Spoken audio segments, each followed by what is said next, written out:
Let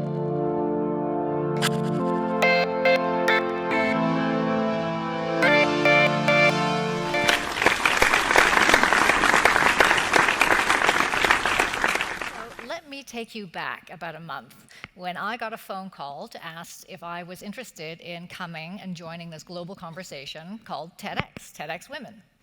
And here I am, thinking this is amazing. I'm being invited to an amazing event, the ability to join a global conversation, this fantastic lineup of women that I get to join.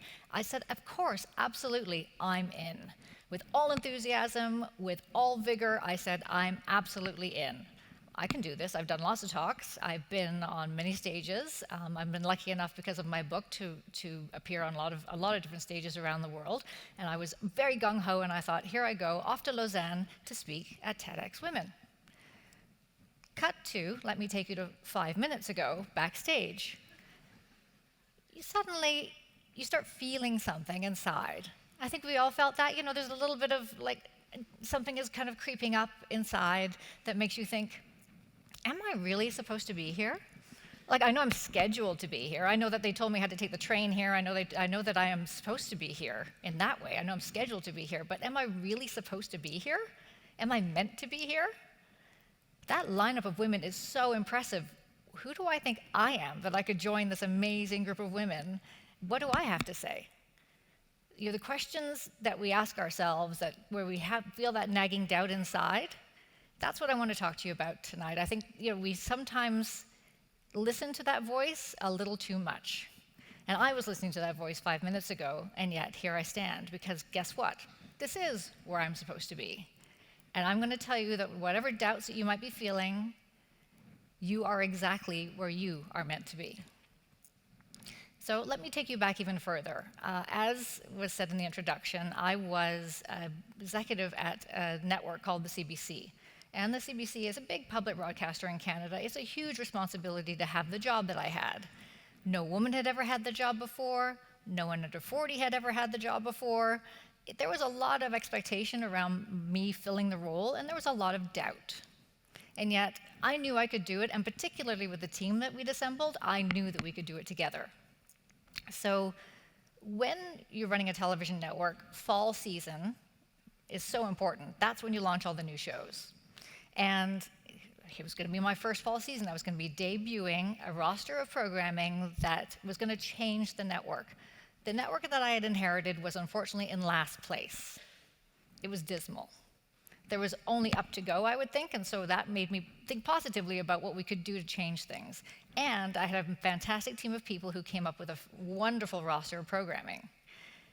Here I was, it's coming up to fall, and what you do just before the fall launch is you actually have an event. And at the event, you invite all the critics, you invite the fans, you invite people to see what the lineup is going to be. So, as anybody would, the night before, I thought about my outfit, I thought what I was going to do, thought what I was going to say, but most of all, I thought about what we were presenting. And I was so excited because we were presenting an amazing lineup of programming that I knew was going to blow people out of the water and was really going to put the CBC back on the map, where it should be. So the next day, I show up to the event.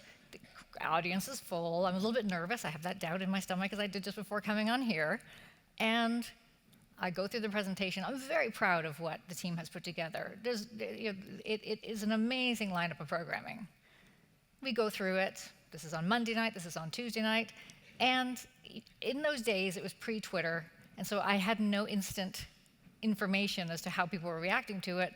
I had to wait until the next day. So I come off the stage, think that went really well, and I wait for the next day to see the reviews of the programming.